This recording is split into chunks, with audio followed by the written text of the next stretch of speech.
Hi, everyone. Welcome. Thank you so much for joining us this morning. My name is Audrey Stewart, and on behalf of Harvard Bookstore and Mount Auburn Hospital, I am so excited to welcome you to today's Thursday morning talk with Patricia Sullivan presenting her book, Justice Rising, Robert Kennedy's America in Black and White. She will be joined in conversation by Barbara Phillips. In just a moment, I'll turn things over to Myra von Turkovich, the president of Thursday Morning Talks, but just a quick couple notes of housekeeping. This morning's discussion will conclude with some time for questions. If you have a question at any time during the talk, go to the Q&A button on your screen and we'll get through as many as time allows. We also have closed captioning available. Feel free to enable that by clicking the CC button on your screen. In just a moment, I'll post the links in the chat to purchase Justice Rising from Harvard Bookstore. Now more than ever, your purchases support the future of a landmark independent bookstore. Thank you again for tuning in. We sincerely appreciate your support now and always. There will also be a link for donation to Mount Auburn Hospital. Please support them. They are doing everything they can to protect our community during this difficult time. You can donate through the link or send a check to the address in the chat. You can also email Myra with any questions surrounding donations or anything regarding Thursday morning talks. And finally, as you have no doubt experienced in virtual gatherings over the past couple of years, technical issues may arise. If they do, we'll do our best to resolve them as quickly as we can. Thank you in advance for your patience and understanding. Now, I'm so pleased to turn things over to Myra von Turkovich. Myra, the virtual stage is yours. Thank you, Audrey. And again, thank you to the Harvard Bookstore for donating your time and talents to help us in this second year of COVID TMT series. Good morning, all, and welcome to week 6 of the 2022 Thursday Morning Talk series. Sunny day here in Cambridge, and we expect temperatures to reach 50 degrees today, and hopefully will melt some of the treacherous ice we've been living with for the last couple of weeks. For those of you who are joining us for the first time, Thursday Morning Talks is a volunteer organization that presents talks each Thursday during the cold days of January and February. Typically, we meet in person and enjoy each other's company, but given COVID, we switched to Zoom with the volunteer help of the Harvard Bookstore. Our mission is to collect monies that we then donate to the Mount Auburn Hospital for special projects. If you've not donated yet, please see the link in the chat and help us reach our goal. Every penny of your donation goes directly to the hospital. Today, we welcome our speaker, Patricia Sullivan.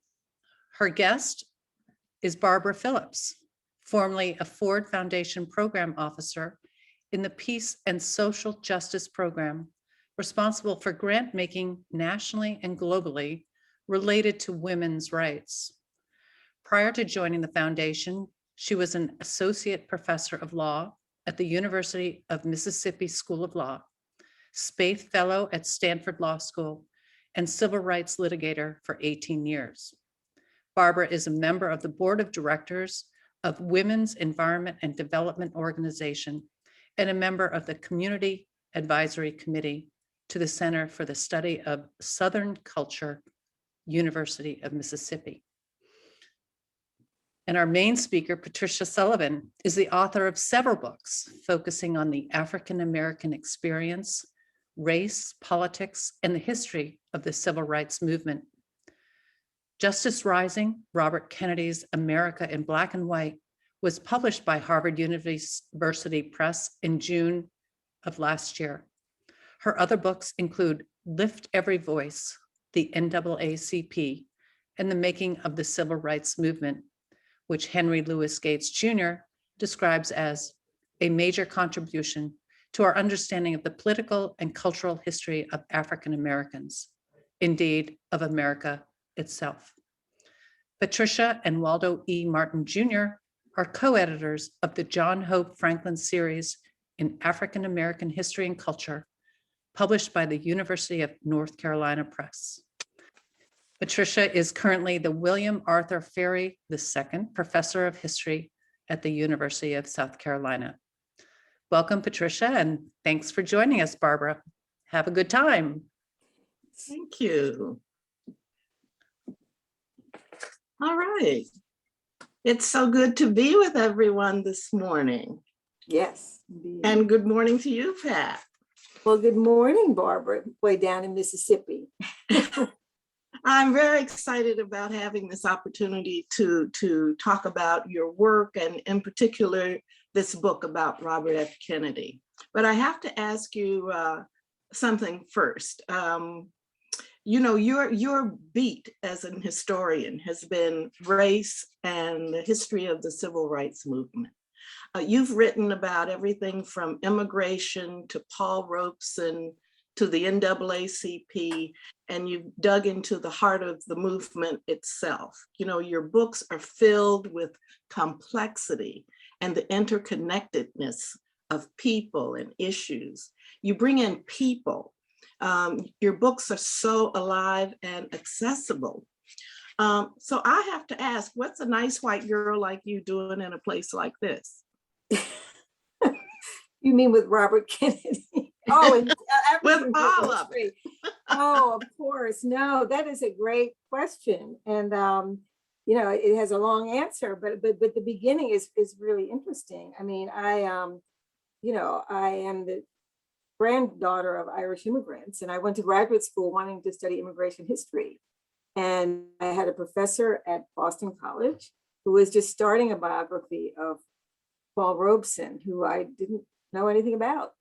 And he set me on the trail. I went south to interview people who Robeson had met with during the 1940s when he traveled.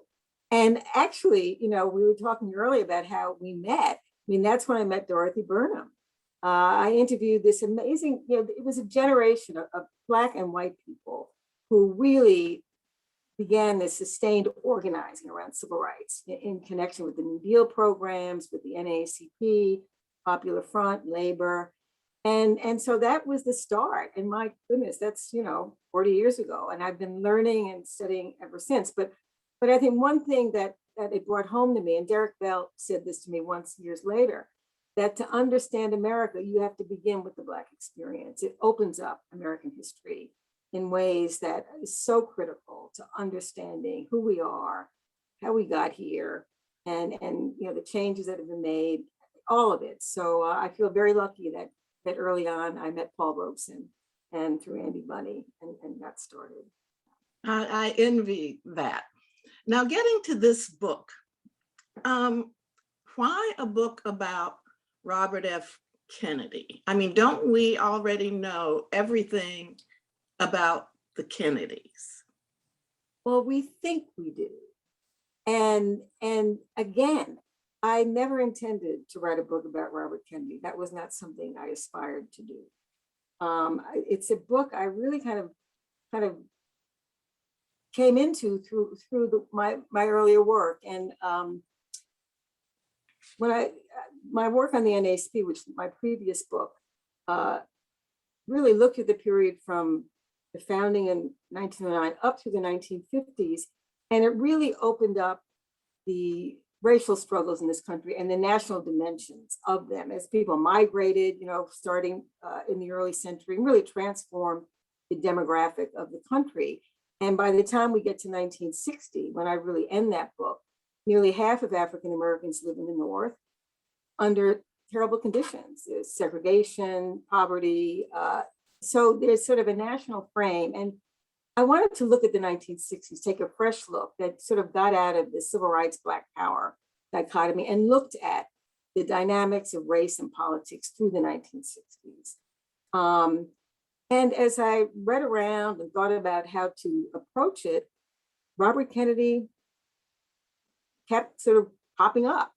And in looking at him through that context, he was a public figure whose really public life was shaped by the demands the civil rights movement brought to the fore and the opportunities it created to begin addressing our country's history and its legacy that was so insistent in the 1960s throughout the country. I mean, we had a major racial reckoning during the 60s, and he was someone who responded to it and participated in it in ways that his biographers, and there are great biographies on Robert Kennedy, I learned from them.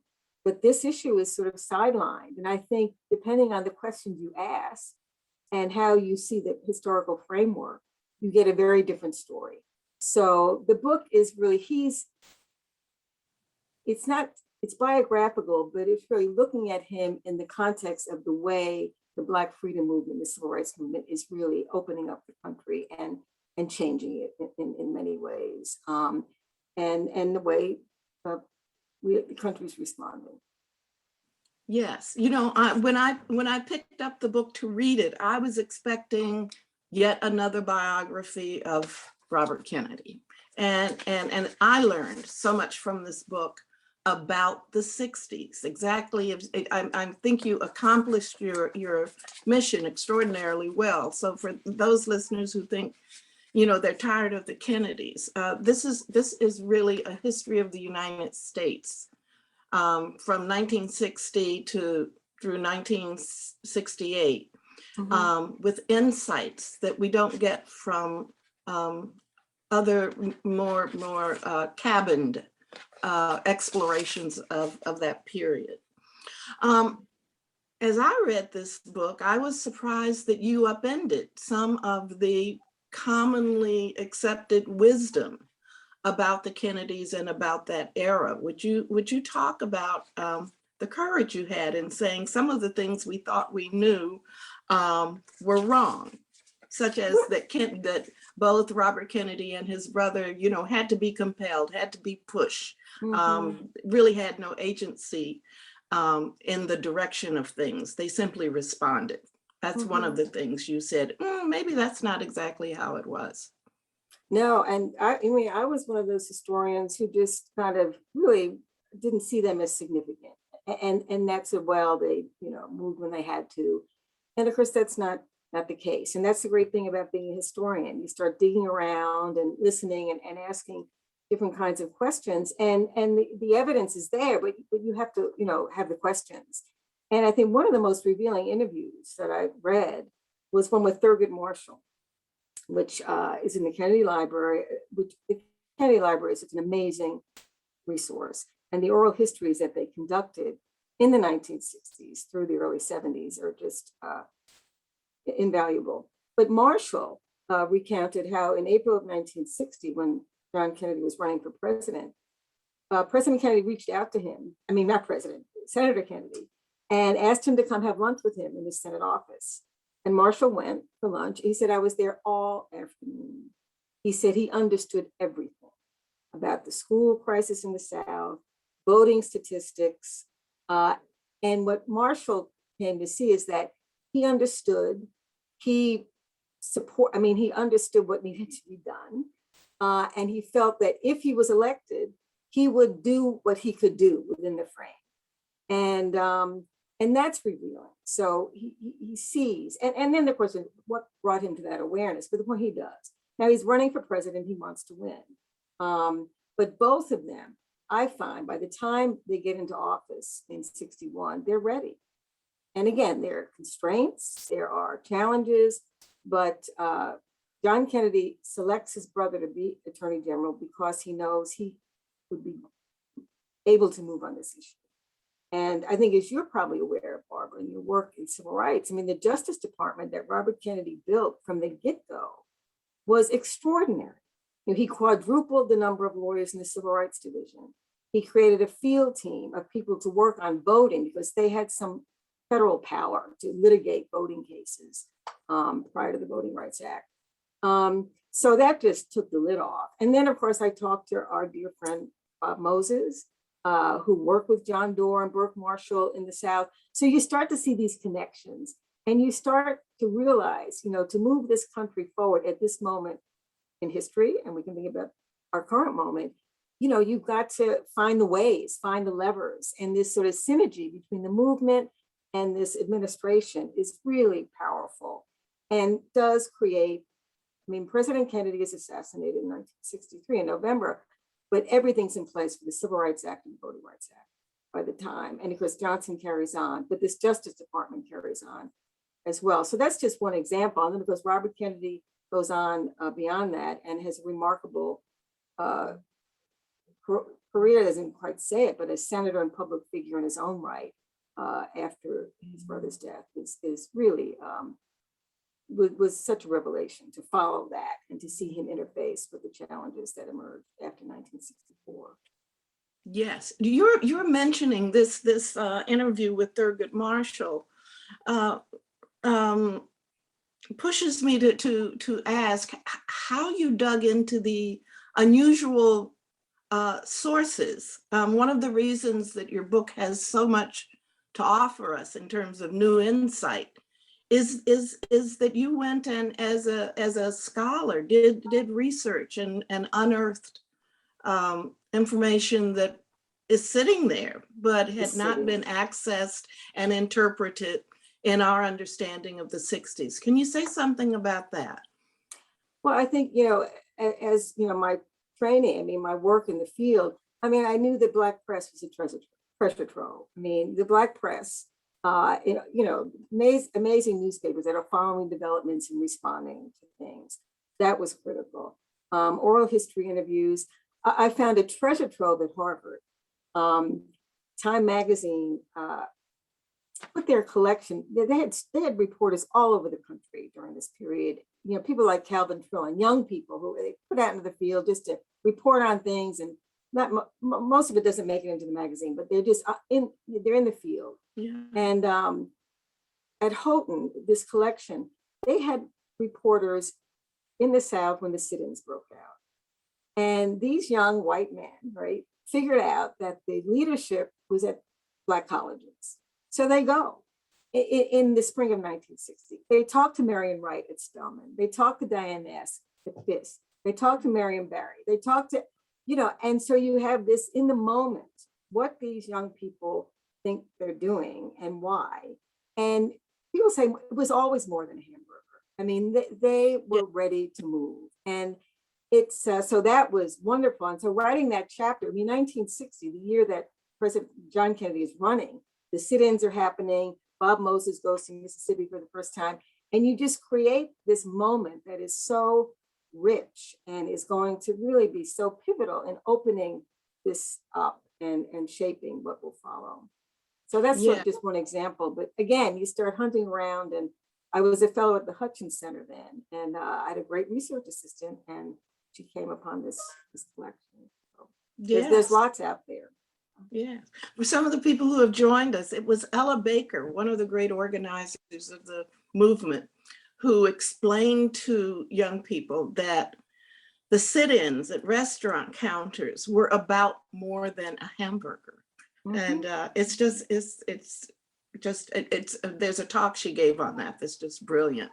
But I'm fascinated, Pat, by the sources you uncovered of these interviews with college students like Marion Wright in the 1960s. And I just want to make a pitch that I hope your next book explores those interviews, because I think young people today believe that those young people, first, they don't know how young the civil rights movement people were.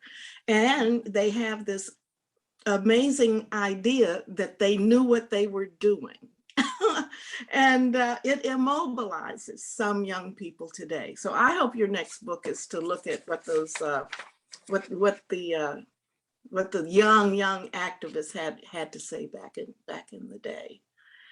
What surprises did you come across as you were writing this book and researching it? Many. One thing I want to mention about Marion Wright Edelman, that you bring her up, she's a thread throughout the book, because she's the person who testifies before a committee. I mean, Robert Kennedy, as a senator, was so concerned about poverty, and she testified in Washington about, and I guess people know this story, but this was sort of a surprise to me. About his trip to Mississippi. That's been written about, and great images from that. But she testified, and they wanted to go see. And one thing they were doing, Joe Clark was the senator who chaired the committee, Manpower, Labor, and something else it's called. But they'd have field hearings. They would go into the field and have hearings. And when they went to Jackson, there's a picture in the book. Fannie Lou Hamer, Amzie Moore, Unita Blackwell testify, and Robert Kennedy listened. So he's in a room in 1967 with the people who are continuing to work through Head Start and War on Poverty and really having a really tough time by 1967. Yeah. And then Marion, right, then they say, we want to see what they describe, and they go to the Delta. And I did, through talking with Marion and other things I've dug up, I've been able to flesh out that story some more. But one surprise is Robert Kennedy's awareness of the challenges in the cities, even as Attorney General in 1961. And I think I tried to figure out, how did he become aware of this? But I think national campaign, they're moving all over the country. In the spring of 61, he walks up to East Harlem with one of his aides to talk with gang members and Puerto Rican, African American. And he wants to know about their lives. What can the government do? He's seeing, and he's really, and then he reads Baldwin. He reads Baldwin's essay in the New Yorker in November of 1962. And he really is understanding the national context of this crisis, which he described as 100 years in the making. So the betrayal of Reconstruction, right? So by the time he becomes senator, he's onto this.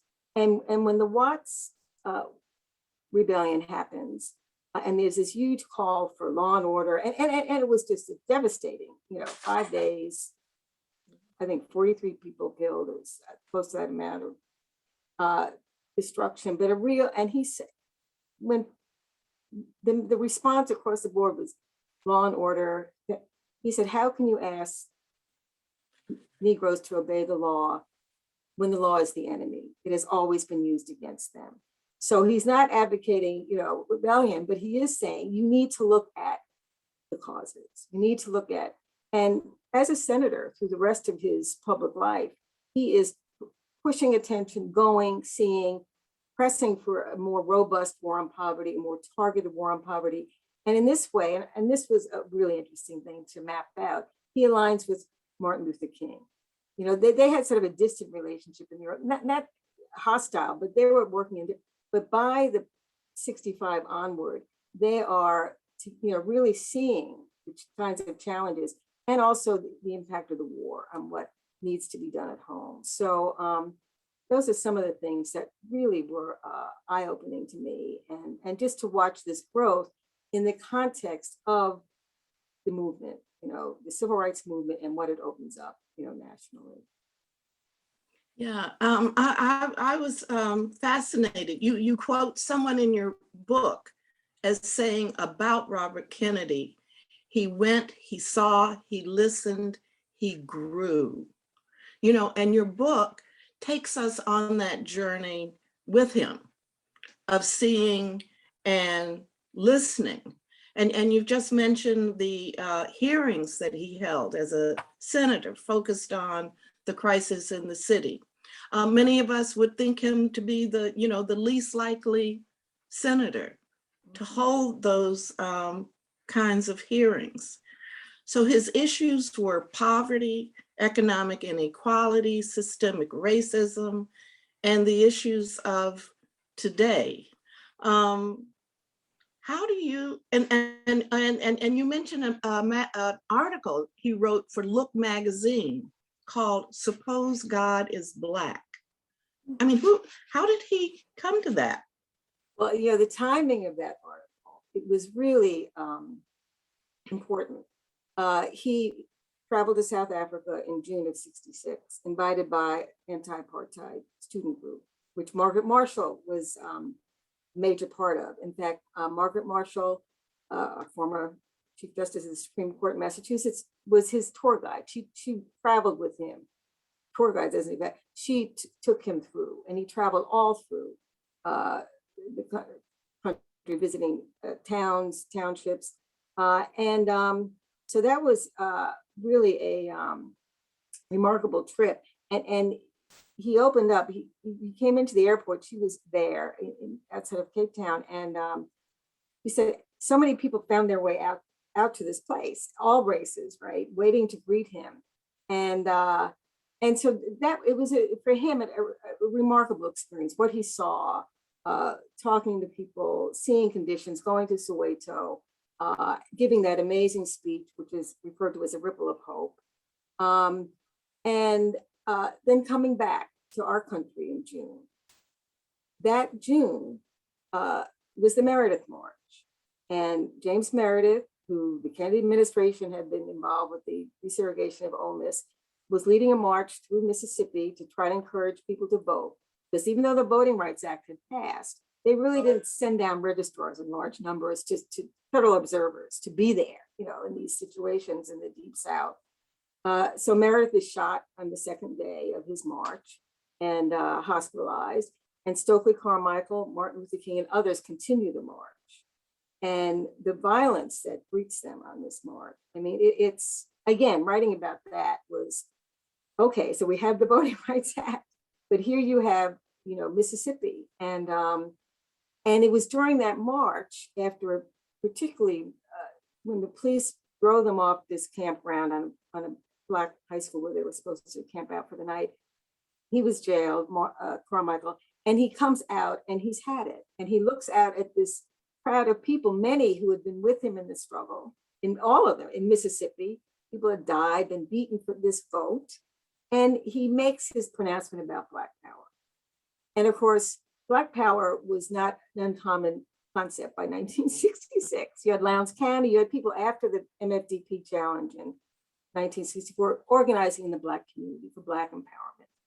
So I thought it was telling that when Kennedy comes back, the reaction to Carmichael, oh, just terrible. Liberals, Hubert Humphrey, Roy Wilkins, this is awful. This is Black racism. This is, no.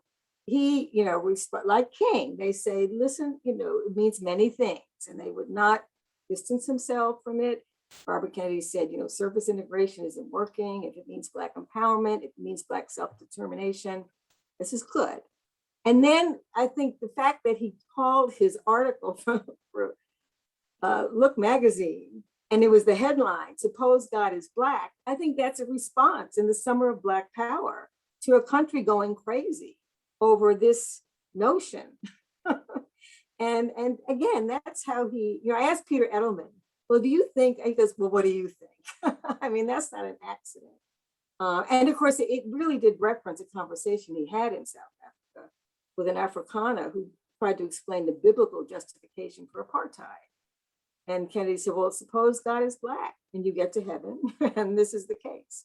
But again, that's a moment that really sort of shows the coming together of these forces or these aspirations at this time. Your book takes us into an extraordinary encounter that Robert Kennedy had with a bunch of folks in Harlem, including James Baldwin. I'd like you to tell us something about that encounter, and which happened, I think, in 1962 or so. 63, yes. 63. And then later, James Baldwin reflects upon Robert Kennedy and what he thinks of him since that meeting. Would you share that with us? It's fascinating. Oh, I'd love to know that. My book opens with that meeting because I think it's a very telling moment in New York, in a meeting hastily put together because it was right after the Birmingham police riots. It was right as George Wallace, they were getting ready to desegregate the University of Alabama. The Kennedys would, right, they'd written a Civil Rights Act. I mean, the lid had come off. After Birmingham, there were demonstrations across the country and time had run out, right? So there's this real sense of urgency and getting this bill through, but knowing that that's not going, there's so much that has to be addressed and done. And so when someone, I think it's Dick Gregory, who set up the meeting between Baldwin and Kennedy, and it started in Washington, but they didn't have enough time. So they ended up meeting in New York, and just overnight, Baldwin assembled an amazing group of people. Lorraine Hansberry, Lena Horne, Harry Belafonte, Kenneth Clark, Clarence Jones. So leading figures, and Jerome Smith, who came along with David Baldwin. He was a young man who had been active on the front lines of the movement since 1960. So he was like a soldier coming from the battlefront. He was in New York to have a broken jaw tended to. So he comes to this meeting. And so they all gather, and it's actually held at the Kennedy apartment on Central Park South. Robert Kennedy and Burke Marshall just came from a very disappointing meeting with department store owners trying to get them to push ahead on desegregation. And so it begins, and Kennedy is sort of looking to this group for some kind of help, advice, what to do in this very tense moment. And he begins talking, and Jerome Smith just can't take it, and he looks at Kennedy and he says, being in this room with you makes me want to vomit. It's Attorney General, he looks at him. It was shocking. And so Kennedy was shocked, and he looks towards, I think, Lena Horne or one of the people there, and they said, don't look at us. He is the one person you should be listening to. And so he tries to respond, and it just takes the lid off. And there is a litany of complaints over the right word, of describing, the federal government's role in segregation of housing, the FBI, why didn't you do more in Birmingham? I mean, just, the whole thing. And Kennedy attempts to respond, and it's awkward, and he doesn't really say the right thing. And then he just is quiet, and it goes on for 3 hours. And I pieced, there's no transcript, but people have talked about it, and you can sort of put together what happened and how people felt afterwards. Everyone was very traumatized by this. I mean, it was a very intense meeting. And Kennedy was he was frustrated. He thought, look, we're trying to do something. But as I look at it, many people have written about this, and they say, well, he learned something there. No, he knew the house was on fire. But I think what he experienced was that it was beyond policy discussions. I mean, the tension in that room, the impatience, the history in that room. Yeah. And so as he thought about it, the one person who reached him was Jerome Smith.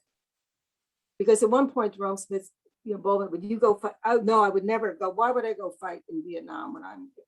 And he was shocked. You wouldn't fight for your country. He said, I understand that. And what's telling, just in the immediate aftermath, because this got into the press, it was supposed to be private, but people talked to the press.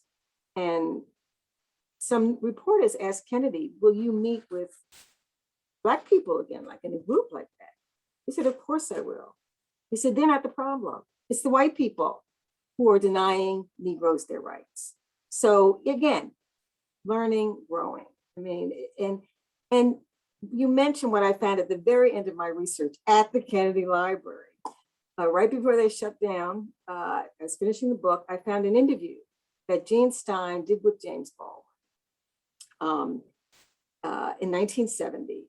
And I'm going to read, can I read the paragraph? Yeah, please. Because I think to me, it was a great way to sort of the arc of this book.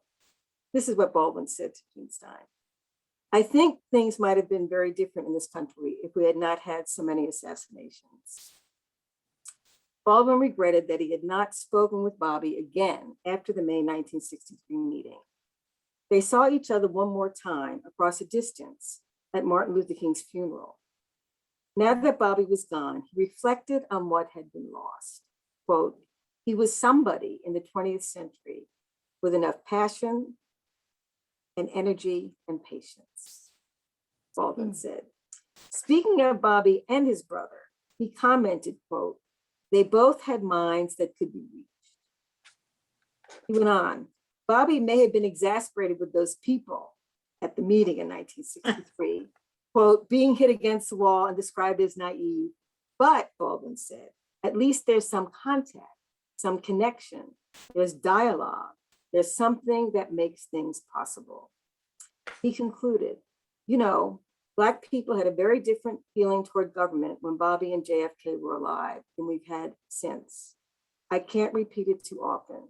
That is one of the most sinister facts of present day American life. That atmosphere no longer exists. That's in 1970. And that was, to read that was such a moment for me. And it wasn't surprising because they were all in the heat of battle, and they'd come through to the end of the 60s to 1970. King was gone, Kennedy was gone, Malcolm was gone, JFK was gone, and Richard Nixon was president. So, And here we are. and here we are. And here we are. Yes. So that takes me to a conversation you recount in your book that Robert Kennedy has with John Doerr. Back in 1962, John Doerr was an amazing figure in the Department of Justice. He was very present in the South, in particular in Mississippi. He and Bob Moses had a relationship. So Robert Kennedy is having a conversation with John Doerr when the Alabama public officials were condoning mob violence. Mhm. And Robert Kennedy observes, and this is a quote in your book, "Those fellows are at war with this country." Mhm. And so that takes me to today. Mhm. We have public officials condoning the January 6th insurrection. Mhm. We have public officials engaged in the destruction of democracy and the rule of law through voter suppression, threats of violence against election workers, school board members, and other elected officials. Mhm. So how does this book speak to today? No, you're the echoes, the parallels, the dangers are, and this is decades later. I mean, to realize we're at this moment that is so similar to what the Deep South was like in terms of really armed rebellion against the federal government, against civil rights workers, against democracy. I mean, that quote that you read is really so poignant. And I think, you know, towards the end of the 60s, that's after the freedom rides, and by it's even more dire, right? Because of the reaction, the response to the urban rebellions, the policing, the white backlash, the conservative, it's and I guess how the book speaks to today is that people like, well, King and Kennedy are figures that we can grab hold of, but in the face of that, right, in the face of the late 60s, which that is very similar to today, I think, you know, with what's happening across the board, you know, holding on and working toward and reaching out and appealing to people, you know, reaching people around the need to keep at it. There's one quote, if I can find it. Yeah, I mean, this is something he said when he spoke at Berkeley, and this really resonates with today. This is in 1966, and that's you know, we had 2 summers approaching a third. This is October, so we've been through 3 summers of these terrible urban uprisings and reactions, and a growing sort of backlash to civil rights gains. He said to these students, like it or not, we live in a time of danger and uncertainty. And to me, that speaks to our moment. He continued, there is but one choice: to face our difficulties and strive to overcome them. That's hard, to face our difficulties and strive, or turn away, bringing increasing repression, human pain, and civil strife. And we're in the midst of that now.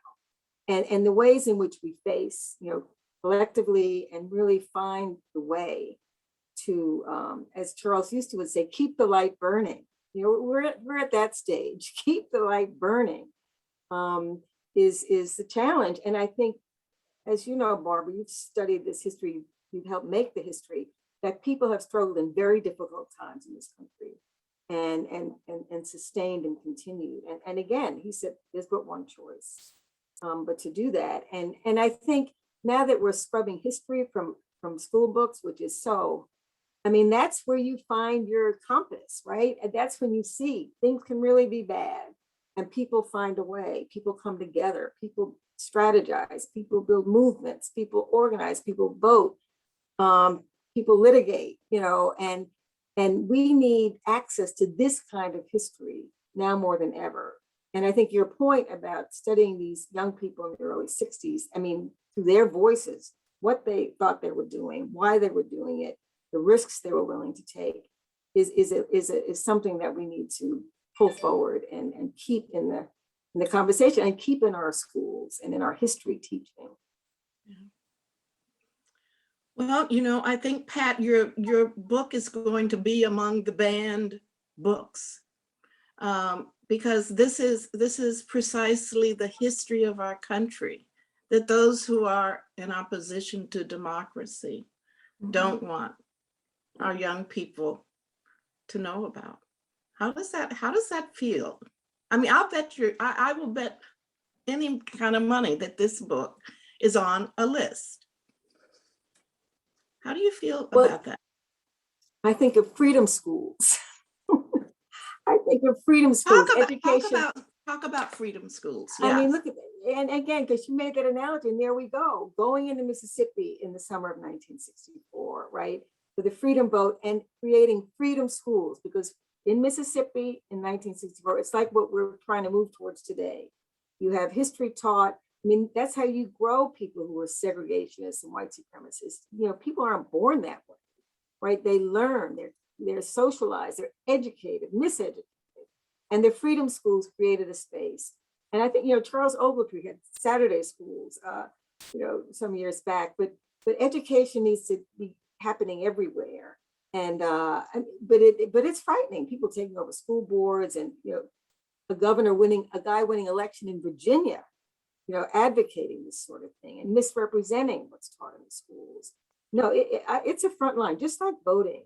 We're almost back in the voting and education writ large, and in relationship to school, it's really where the battle needs to be waged, and the energy needs to be focused for all of us engaged in education. But we can all be engaged in that. I mean, we have experience, we have knowledge, and to find ways to communicate that and engage with younger people, how they're feeling about things, and give them something to hold on to and to learn from that is usable, right? Yes. Well, Pat, I think we have some questions from our participants, and I'm going to try to get to some of them now. This is, thank you, Claire. Has there been any American politician since Robert Kennedy who had the same ability to attract both Blacks and blue-collar whites? If not, why do you think that is? It's a great question. I'm sure on local, state, but nationally, the way he did, I can't think of anyone. And I think part of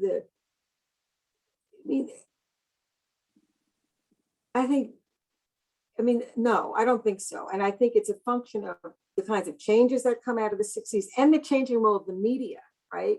I mean, imagine Robert Kennedy in the age of cable news, and every minute you're a snapshot that gets put up, or you're not having room to kind of really grow or as much. So I think that's part, but he was quite exceptional because he's a product of the movement. I mean, he's a product of that opening of possibility and a way of thinking about democracy that bridges the racial divisions that were baked into our country from the beginning, more than division, oppression, and all of that. But I talked to our friend Martha Noonan, who was in SNCC, and when I started this book, and she said to me, Robert Kennedy was the real thing, and he would not be possible today, someone at that level, in the way he was a public figure. That said, I mean, there are many places where that sort of public leadership and political engagement is open to be had and really necessary. So I think nationally it's difficult for all kinds of reasons we can think about, because the divisions, the backlash in the late 60s and the deindustrialization and there's so many, Jefferson Cowie has a great book called Staying Alive about the 1970s that really look at the shifting class relationships and changing politics. It's a great question. Right. Beverly is curious about the reason behind the common portrayal of the Kennedys as indifferent to the civil rights struggle. How did we get that impression? I've thought about that, and I was guilty of it. And I think it's because not very deep scholarship. I think what we historians have done, activists were impatient with the Kennedys. Baldwin was impatient with Kennedys. So if you look at people in that moment, when they're in what, involved with, up against it, deep in the movement, facing all of these challenges, impatient, that makes sense. But as scholars or looking back, we need to look at, okay, what are the, look at the other part of that equation and not filter our judgments through people living in that moment that they felt that way is totally reasonable, right? But broadening the lens and really trying to understand. And when you do that, I mean, political constraints, we see it now with, trying to get something through Congress. The fact that the Kennedys got that civil rights bill teed up and the strategy organized for getting Republicans, that is a lesson in political brilliance, hard work, that is missed. But I plead guilty. I've been writing history and teaching history for this long time, and I never really went further than listening to movement activists who, again, were impatient, thought they didn't do enough, and stepped back and looked. And then, you talk to people like Martha Noonan, like Bob Moses, like John Lewis, they have had a more complex understanding and relationships with the attorneys from the Justice Department and the rest. So, and then of course, Marian Wright and her, coming together with Robert Kennedy in '67, saying he was exactly opposite from what she imagined. And so that experience with him then. Complex. Lee has an interesting question. I haven't heard you speculate about this. Lee says, there are so many theories about who was really behind the killing of Robert Kennedy. What has your research revealed about these theories? Well, I wondered a lot about that. And I did go out to Los Angeles to interview, I gotta call his name, the man who ran he was the UAW representative out in California who worked on Robert Kennedy's primary campaign. It will come to me. I can't think of his name. And actually, Paul Schrad is his name. So I learned it, but Paul Schrad was the first person shot by Sirhan Sirhan in the kitchen that night. And Paul Schrad and Al Lowenstein years ago. Al Lowenstein was a person who really thought there was more to it. And he got Paul Schrad, since he had been shot, to open up the LAPD records and the rest. Long story short, Paul Schrad is convinced that there was another shooter because of the number of bullets. Again, he has spent, and he's, he's very persuasive, and there's not a point. When I asked him, well, who do you think or why? He said, I just know, and people need to reinvestigate that there was a second shooter. And I thought he was persuasive, but again, it's very difficult. And my thought about all of that is, we'll probably never know. And the point is how he lived, not how he died. I think, what was cut short there? You think about that. What would have happened if he had run, if he had lived? Yeah, but he didn't. But he left enough in terms of his legacy in his life that is, forward-looking. But no, it's a great tragedy. And of course, I did that. It was very hard to write the last part of my book. In fact, I just talked about him giving his speech. We won on to Chicago, and then I started my epilogue with the funeral and Ted Kennedy's beautiful eulogy. And my editor said, "Oh, you need to tell the people what happened." And I said, well, people know what happened. But I went back and worked through that because again, it happened. But it's anyway. So if anybody in the audience has any thoughts about this, or have done some deep digging, they should. All right. I think we have time for one more. And I love this thought from Karen. Are you optimistic about the future of our country? What should we be doing to change our current culture of divisiveness? What does Cornel West like to say? Hopeless, hopeless but unhopeful, unhopeful but not hopeless. That's it.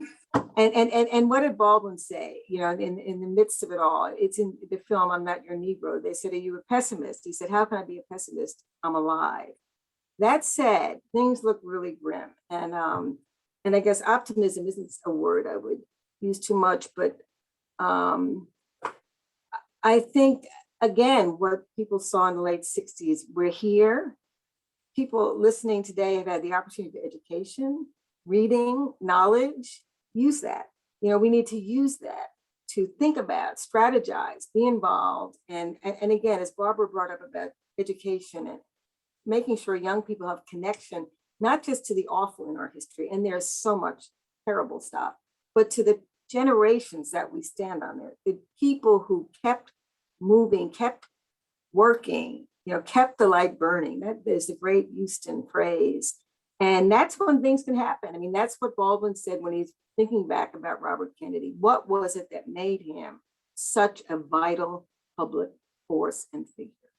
And I think that's the thing we can hold on to. And as you know, as people here and now, that's the hopeful piece, I would say. Yeah. Well, maybe we have time for one last question from Catherine. How does Obama fit in? Did his presidency play a role in our current racial backlash? I mean, everyone has opinions about that. I think, you know, clearly he was a target of racial backlash. But I think the toxic nature of our politics was there. You know, so I think he brought out what was deep and is deep and continues, right? I mean, and certainly what we live with now isn't a reaction to his, it's, you know, in the backlash that begins in the late 60s. And when we think about incarceration, just the kind of politics that festers and grows over the recent decades, and then how we got here today. It's a long story. And I think that reaction to Obama is sort of like shows how it functions. I mean, that a marvelous achievement to this country to have elected an African-American president, and then to bring out that vitriol and hatred is just a symptom of something a lot deeper. Hey, Patricia, Thank Barbara. you. And it's been wonderful to chat with you. Yeah, thank you so much. Great. It's obvious that you guys spend a lot of time together. The flow back and forth seemed so natural, and we all learned quite a lot today. Thank you both for joining us. One is in South Carolina and one from Mississippi. The power of Zoom. Thank you very, very much. And can I say one thing? Shout out to Dale Manukin, who, like Barbara, is one of my vineyard pals. And that's how, you know, I got connected up with this wonderful series. And so I just want to tell Dale, thank you. And thank you all. It's been such a great opportunity to be part of the Thursday morning talks. And you took some words right out of my mouth. Dale is out in LA enjoying the company of her family. I hope she's doing well and is not missing the cold weather here in Cambridge. So I'm going to announce next week's, and we're going a completely different way. Next week on February 17th, Victoria Riskin will speak about Fay Wray and Robert Riskin, a Hollywood memoir. Victoria is an American author, psychologist, award-winning television writer and producer, and human rights activist. Her book is a Hollywood love story and a dual biography of two of Hollywood's most famous figures whose stars-studded lives were lived at the center of Hollywood's golden age. Written by her daughter, it is a warm, loving, and evocative tale and a brilliant piece of cinematic history. So we're going to have a great time next week. Ladies, thank you again. And everyone, we have all of the talks recorded, and Amy, my executive computer assistant, will send it to everyone who is has their email here with us. So look forward to seeing a repeat of anything you missed or anything you want to listen to again. Have a great day, ladies. Enjoy the Okay. weekend. It should be warm. Thank you so much, everyone. Thank Bye. you. Bye.